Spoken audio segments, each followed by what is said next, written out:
My experience in working with Diego was kind of like Fruit Loops and chocolate milk together. It was fruity as hell. I mean, the boy is creative. I mean, it's like we finish each other's sentences. You know what I'm saying?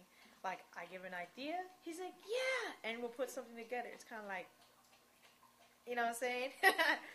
I loved working with Angry Girl. I thought it was really a great experience because people I've worked with in the past are always come off as cocky and arrogant, and Angry Girl was just real natural. It was pretty good working with Diego. I mean, he has very. I can't wait to see what becomes of him after he gets out of school, and I'll support him as long as he supports me. You could see what she thought, and that's a really healthy experience. Because whenever you're in an environment where you just sort of feel like off to yourself, sort of a bit, that's not a really good environment to work. Angry Girl really knew how to keep it real, and that's what I really appreciate. She took, a lot of, my advice, and I took too much advice from her. I felt it was an unproportioned ratio there.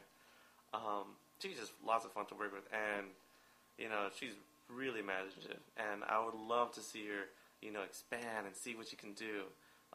Especially with projects like these, I know that if she puts her mind to it, she can make something Star Wars-like, and that would just be so amazing to watch. I'd be there with, like, my mouth just hanging out, just, like, out of awe. I just really want to see what she'll do in the future. But it was just a fun experience, and I totally appreciate it. Love it to death.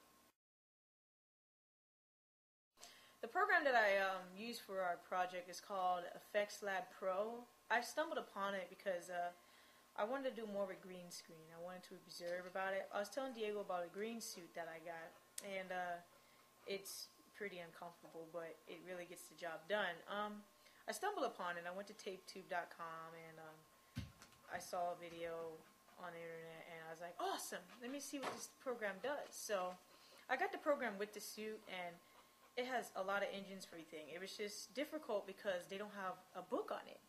So what I did was I downloaded a demo version, and I was like, let me see what I could get my hands on until I get the program. So I was watching video tutorials like Monday through Friday. I was up from when I got off work, which was around 11:30, and I didn't go to bed till like 3, 4 o'clock in the morning watching tutorials on this thing. And I was like, piece of cake.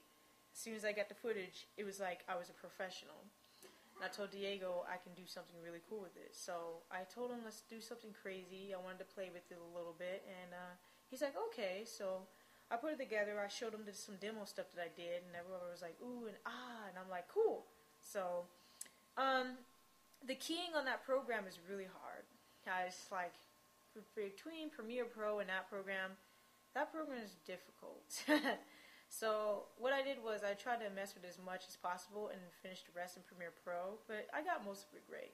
It's doing pretty good. So I think I'm going to keep using the program for more of my movies on stuff that I need. So I think it's really recommendable. I think the most difficult scenes to do in that program in the movie was when Fiona hits the ground and she turns like a hellish red color. And the masking was ridiculously crazy. Like, I did 3 tutorials a night on masking. I did not understand what the hell it was until like I finally sat down and took the time to do it.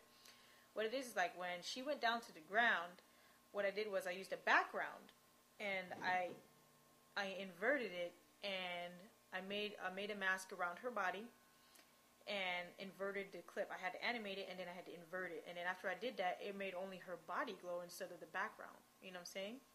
So then I found out that I was moving a lot. So I had to do frame by frame and move the mask with the frame. So I was like, okay, I did that for 30 minutes, and then I was like, that's it. I'm not doing it anymore.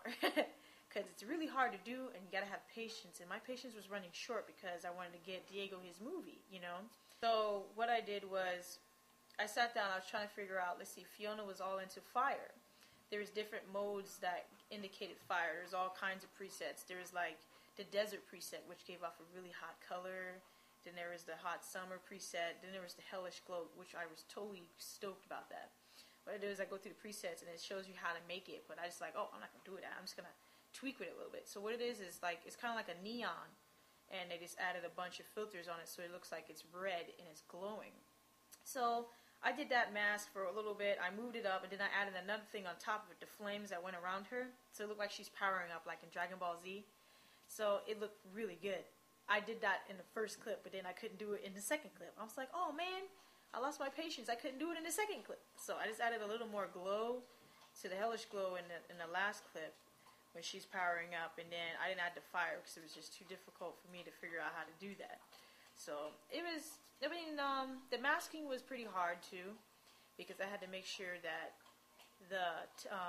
the layer underneath the picture I was going to put him on was actually running at the same time. Like, he would move constantly, and then the animation that I didn't move. So what I had to do was scale it so it was big. So like every time he moved, it would be there no matter what. It was just an easy thing to do. So I was like, I'm just going to scale it real big, so when he's running, it'll still be there, you know. There was one I let it follow him around, and then the different angles with him having a spirit bomb, that was really crazy. I like that shot. I was using different presets, and then I'm like, you know what, I'm going to add a little bit of bubbles, and I'm going to add some lightning flares, and then I'm going to add this special lightning ball to it and change the color. And then it looked like he had a spirit bomb. It was really, really good. So I was playing with this, and I was trying to get it done at the same time. So I wish I had a little more creativity time with it, because I would have made it really, really good. But it is my best work, but it's not my bestest, you know. So I think I did pretty good making that movie for him. I made sure that he looked at it before he turned it in and see if he wanted anything added. So I always listen to what he wants, and then I don't just always go on my word. I always listen to what he wants as well, because it's fair. Difficulties is a difficult word to use in this sort of equation, because it was so much fun. It didn't seem like hard work, if anything. But truth is, I really wanted to, the way I work, the way I sort of manipulate my ideas in using, film as a medium, is I storyboard a lot. And whenever I get into an idea, I'm very nitpicky about specific things like lighting, noise, and how it's going to look like, and, I guess the ratio of cinema language, where to put the camera, where to shoot, and if the script is good. And in the beginning, we had such a plethora, like such an abundance of things we could have done with, her program. And it was so hard just to pinpoint to one really cool idea. But I think we really did make it out in the end, so it was really cool. Oh, so comfortable. I was so embarrassed. I looked like, what is it? That duck character. What is his name? Oh, I forgot his name. I don't know. I just looked like the Grinch, basically. That was just disgusting in that suit. And I tell you, like, it made me add like 10 pounds. Plus the camera work made me add like 20 pounds. So I felt like, Rosie O'Donnell at the end of that, whole shoot. So uncomfortable. But then I sort of like, it was so much fun to try to play the character and see what kind of emotions I can play through without actually having to show my face. Just a lot of body language was just fun to do, and I felt really professional doing the work.